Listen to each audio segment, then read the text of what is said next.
Bom dia, irmãos, graça e paz, amém? Amém.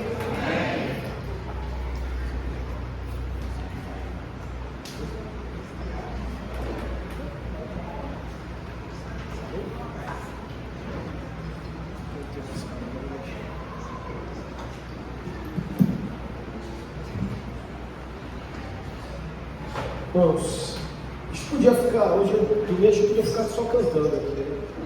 Volta pra cá, vamos pregar não.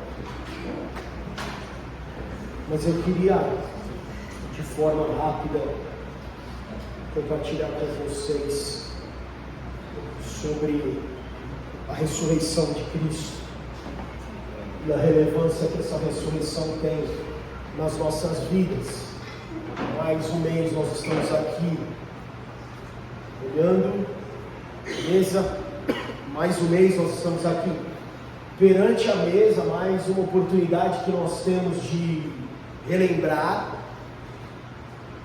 a morte, mas celebrar a ressurreição. Isso é o mais incrível nessa mesa, porque não é uma lembrança triste, é uma lembrança triste para quem só ouve a história até a sexta-feira, mas é uma lembrança feliz quando a gente lembra do que aconteceu no domingo. E a ressurreição tem, sim, uma relevância muito grande para nós. 1 Coríntios capítulo 15, versículo 13 e 14, você pode abrir aí na sua Bíblia, no seu smartphone, mas o versículo está aqui na tela. E Paulo diz o seguinte: se não há ressurreição dos mortos, então nem mesmo Cristo ressuscitou. E se Cristo não ressuscitou, é inútil a nossa pregação, como também é inútil a fé que vocês têm. Talvez a mais fantástica de todas as afirmações cristãs é que Jesus Cristo ressuscitou dos mortos.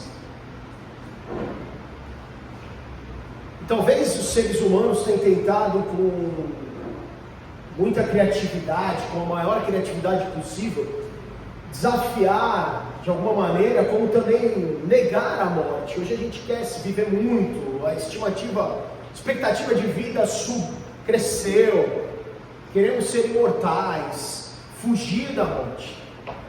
Mas a verdade é que até hoje, irmãos, eu acredito que para sempre, só um declarou ter dominado a morte, e esse foi Jesus.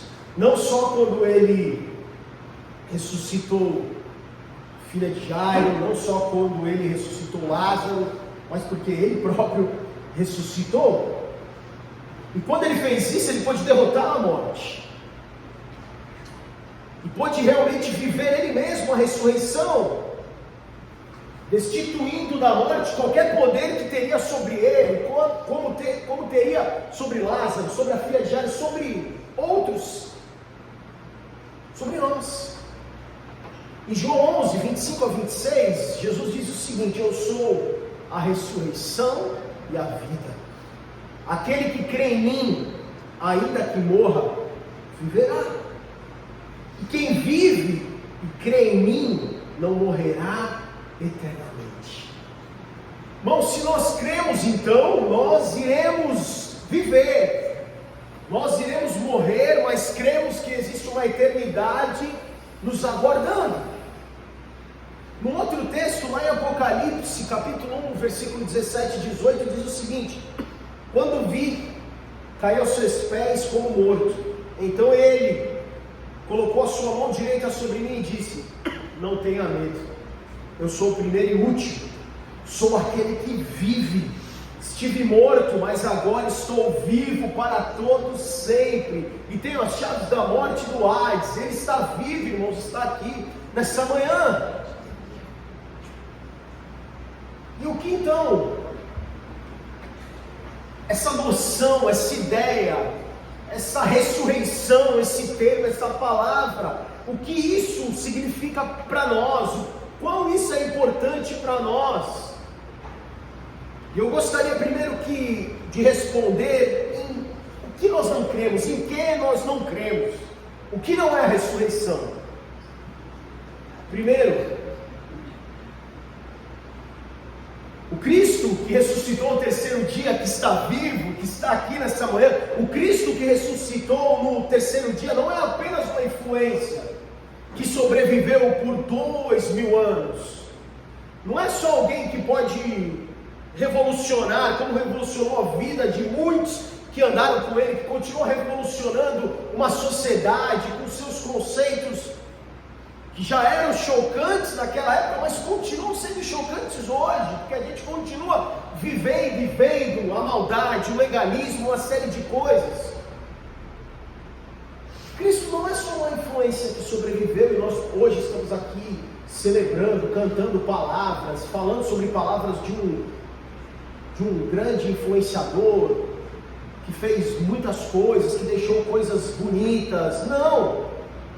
Nós não podemos pensar nele somente como alguém que sobreviveu à morte, como um fantasma. Porque em Lucas 24:39, ele reencontra os seus discípulos e ele fala: vejam as minhas mãos, vejam os meus pés, sou eu mesmo. Não é um fantasma, que nem a gente vê em filmes, em desenhos. Não, ele falou: toquem e vejam. Um fantasma, um espírito não tem carne nem ossos, como vocês estão vendo o que eu tenho. É o que está em Lucas 24:39. A ressurreição para nós, irmãos, para Jesus não significa a mera sobrevivência de uma influência, a mera sobrevivência de uma ideia, de um grande pensador, a mera sobrevivência de uma relevância, de alguém.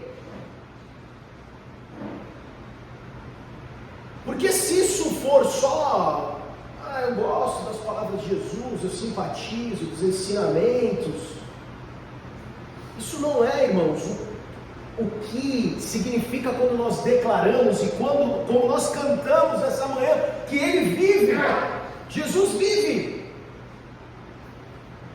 E a grande declaração no Novo Testamento não é só que Ele vive, irmãos, mas que Ele ressuscitou.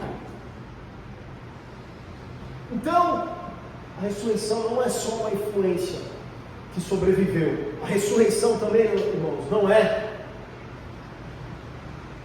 um cadáver ressuscitado. Ressuscitar, irmãos, tanto pode significar fazer reviver um paciente que entrou em coma, que perde lá,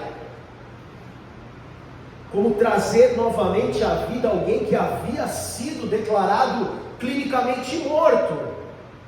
E como eu disse, ele ressuscitou um dos mortos, a filha de Jairo, o filho da viúva de Naim. Ele ressuscitou Lázaro. E a ressurreição do próprio Jesus não foi uma ressuscitação, não tinha equipamentos lá e colocaram Jesus, vamos tentar aqui, vamos lá, dá um choque aí. Ele não foi acordado de um desmaio, de um coma, porque ele já estava morto há muitas horas. O que aconteceu com Jesus é que ele foi elevado, podemos dizer assim, a um novo nível de existência, em que ele já não é mais um mortal, mas ele é aquele que morreu e ressuscitou, está vivo pelos séculos dos séculos. Não foi um passe de mágica feito ali. Ele não é um cadáver, ele não é um fantasma. A ressurreição deu para Cristo um corpo glorificado, transfigurado, transformado. O que aconteceu foi uma interferência, irmãos, milagrosa no processo natural de decomposição, de corrupção da carne. Jesus é resgatado da morte, transformado seu corpo em um novo veículo, podemos dizer assim, conferindo para ele agora uma imortalidade. Ele morre, ressuscita e ele está vivo.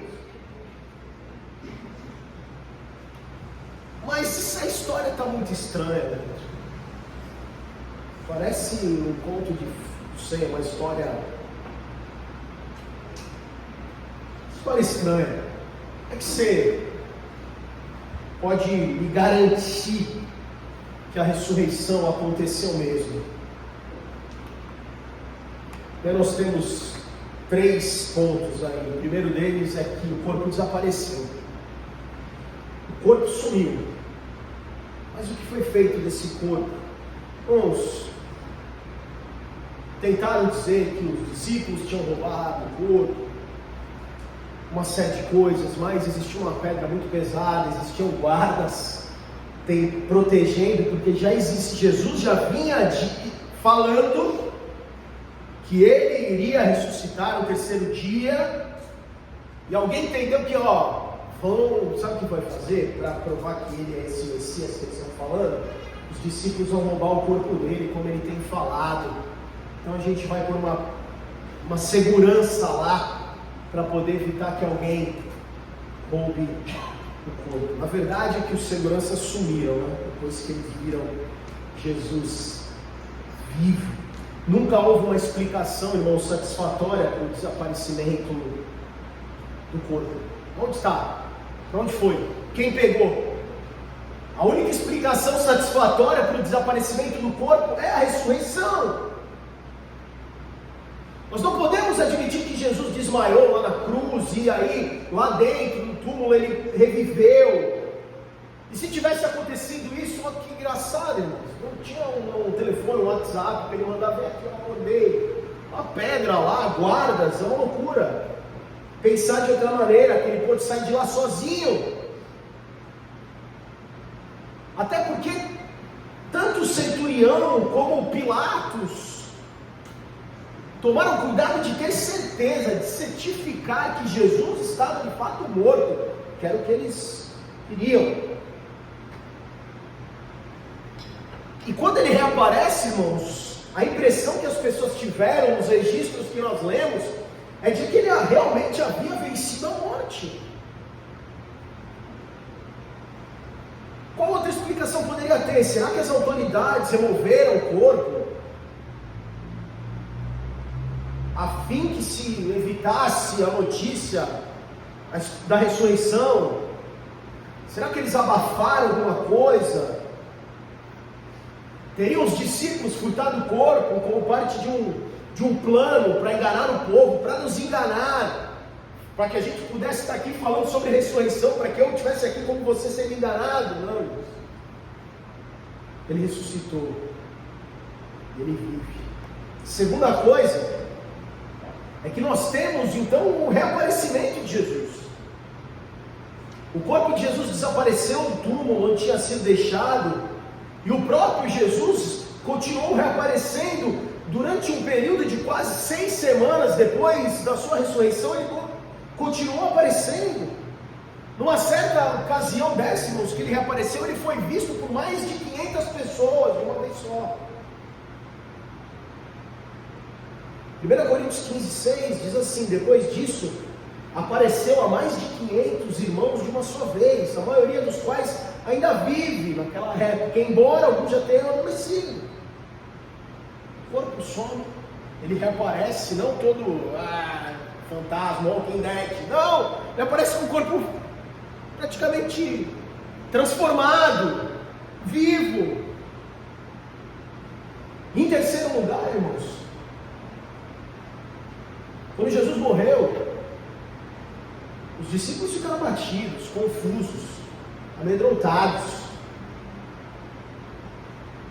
Isso durou 2 meses, irmãos, porque em menos de 2 meses eles saíram do esconderijo, e aí eles saem cheios de gozo, cheios de confiança, cheios de coragem, homens totalmente transformados, diferentes. E o que, eu te pergunto, o que produziu essa transformação na vida desses homens, de medrosos para pessoas que revolucionaram a história? E por isso que nós estamos, por causa dessa coragem desses homens, e claro, por causa da ressurreição, nós estamos aqui vivendo isso.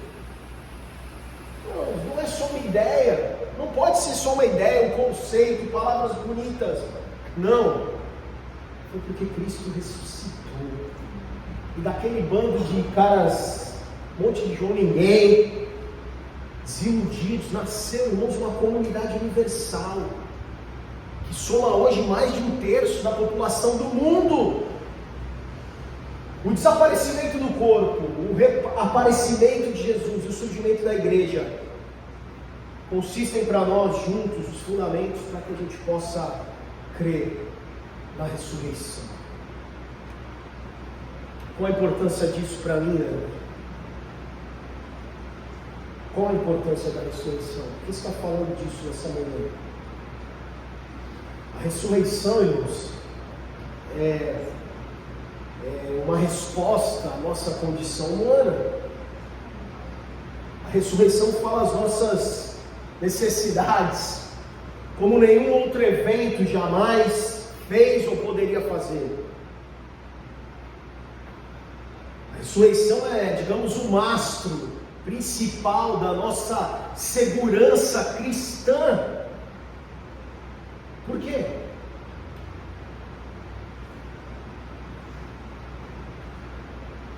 Primeiro, porque a ressurreição de Jesus nos garante o perdão de Deus. E deixa eu te falar uma coisa: a gente veio com defeito, nasceu com maldade no chip, né?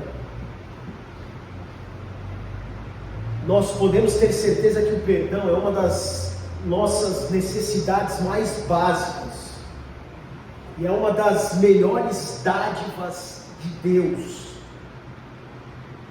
Durante o seu ministério público, Jesus pronunciou palavras de perdão e de paz. E no cenáculo, ele se referiu ao cálice da comunhão como sendo o meu sangue, o sangue da aliança, derramado em favor de muitos para a remissão dos pecados. Dessa maneira, ele estabeleceu uma relação entre o nosso perdão e a sua morte. E a morte está ligada ao pecado. Ele só poderia estar dizendo que iria morrer em nosso lugar, a morte que nós merecíamos morrer, a fim de que nós fôssemos poupados e perdoados. É isso que a morte de Cristo fez por nós, pagou o preço que era nosso, a dívida era nossa.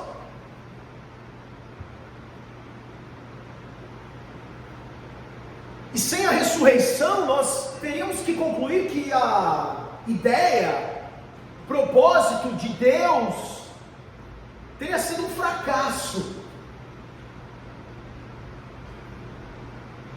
E aí nós voltamos para o primeiro versículo que nós lemos: e se Cristo não ressuscitou, então a nossa fé é inútil.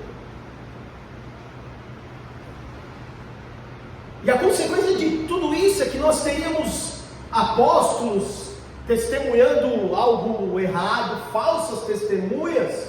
E nós seríamos hoje, irmãos, crentes, simpatizantes das palavras de mais um pregador, de mais um profeta, e não seríamos pessoas efetivamente perdoadas. É o que nós somos hoje, perdoados.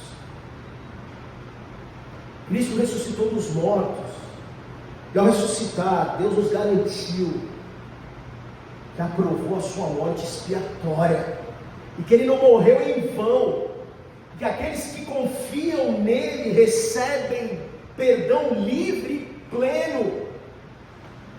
A ressurreição da validade à cruz, morreu pelos nossos pecados, está vivo, ressuscitou. Isso traz para nós, nos garante perdão, irmãos. Nós somos perdoados.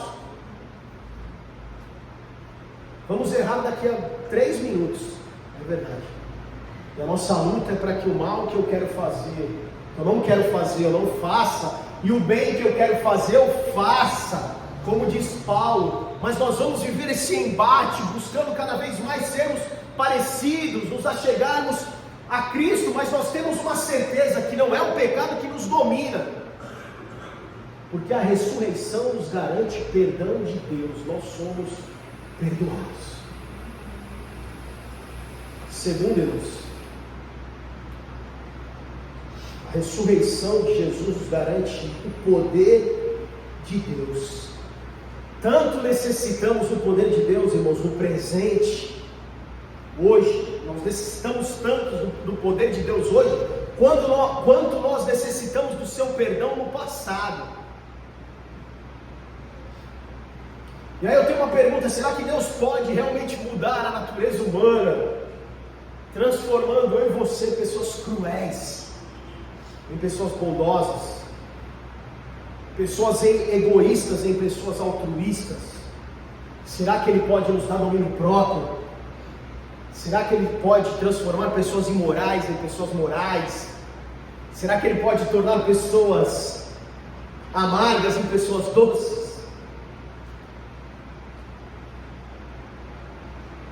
Ele é capaz de dar vida a quem está espiritualmente morto. Ele pode nos transformar. E é esse o processo que nós seguimos, tornando-se a cada dia, buscando nos tornar a cada dia semelhantes a Cristo. Para que a gente possa compreender a medida do seu poder.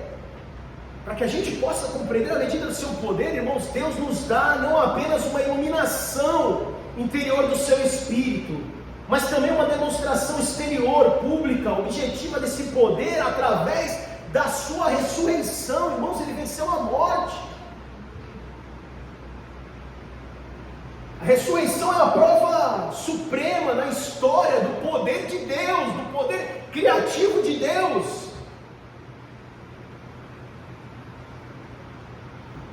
Mas muitas vezes a gente está correndo atrás de baratear, estamos correndo o risco de baratear o Evangelho, de minimizar o que Deus é capaz de fazer por nós, em nós. Nos falamos em nos tornar cristão, eu decido ir na igreja, eu decido seguir esse Jesus que você está falando, Leandro, esse Jesus que nós cantamos e tudo mais, como se isso não passasse simplesmente de trocar uma roupa, de virar uma página na nossa vida. Deixa eu fazer alguns ajustes superficiais aqui, agora eu posso contribuir com os propósitos da igreja, agora eu posso todo domingo ir lá, agora eu posso mudar alguns comportamentos comuns que eu tenho, deixa eu me tornar um pouquinho mais religioso. Mas isso é só arranhar a superfície, irmãos, e pronto. Por baixo nós continuamos sendo os mesmos pecadores, sem nada de redenção, sem mudança. Porque na verdade ser um cristão de acordo com o Novo Testamento é algo muito mais radical que isso, exige um custo muito maior. Eu quero te dar essa notícia.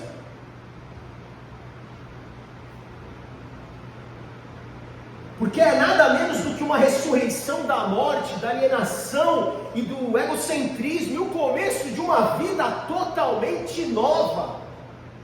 O velho homem ficou para trás, não sou mais eu quem vivo, mas é Cristo que vive em mim, é o Espírito Santo que habita em mim. Agora a minha vida é o fruto desse Espírito.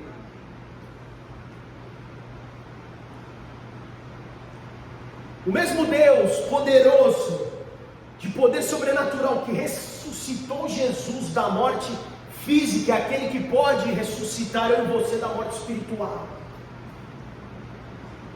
Ele é poderoso. Em terceiro lugar, irmãos, e último, a ressurreição de Jesus nos garante a vitória definitiva em Deus. Eu e você, irmãos, podemos confiar no futuro. Porque a não ser através de Cristo, irmãos, o medo da morte, o medo do futuro é quase universal, irmãos. Poucos aí falam, não, se eu tiver muito dinheiro eu não vou ter medo do futuro.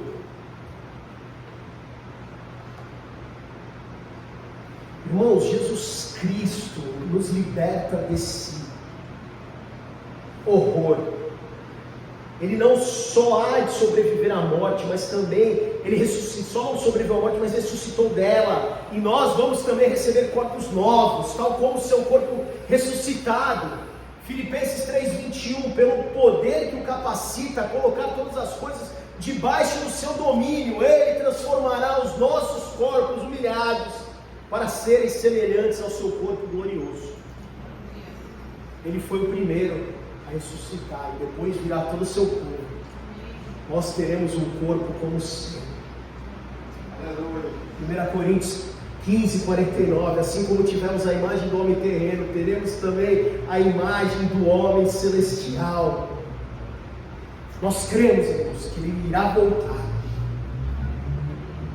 em espetacular magnificência, a fim de conduzir a história a uma plenitude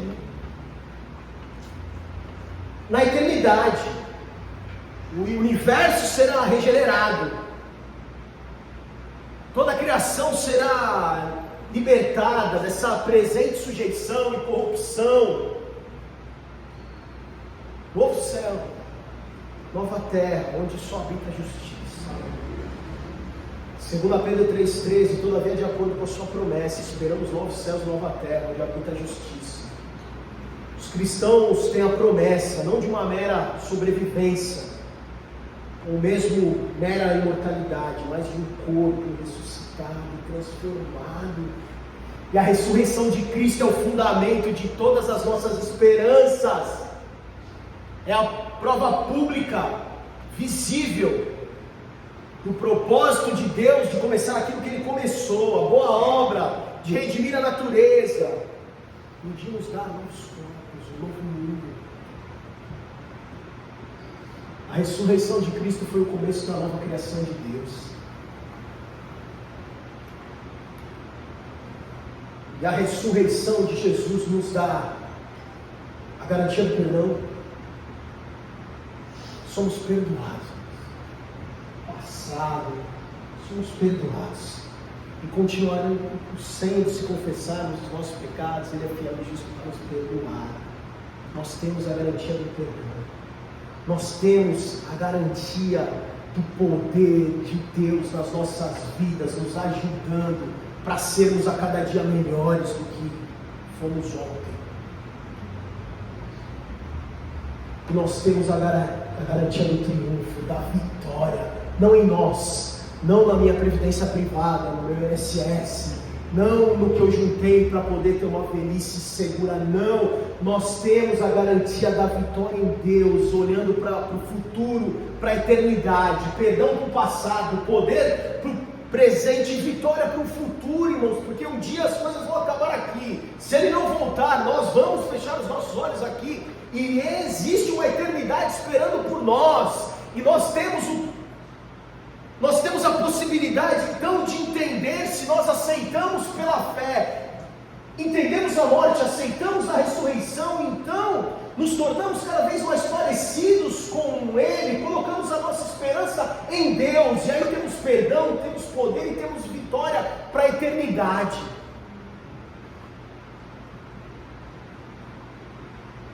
A ressurreição nos capacita a encarar o passado, confiantes no perdão de Deus, através daquele que morreu pelos nossos pecados, ressuscitou.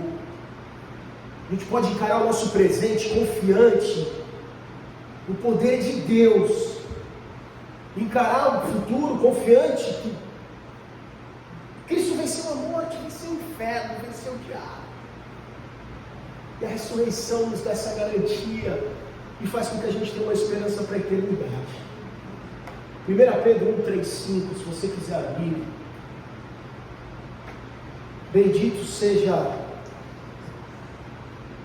o Deus e Pai do nosso Senhor Jesus Cristo, conforme a sua misericórdia, Ele nos regenerou para uma esperança viva, por meio da ressurreição de Jesus Cristo dentre os mortos, para uma herança que jamais poderá perecer, macular-se ou perder o seu valor, herança guardada nos céus para vocês que mediante a fé, são protegidos pelo poder de Deus até chegar à salvação, prestes a ser revelada no último tempo.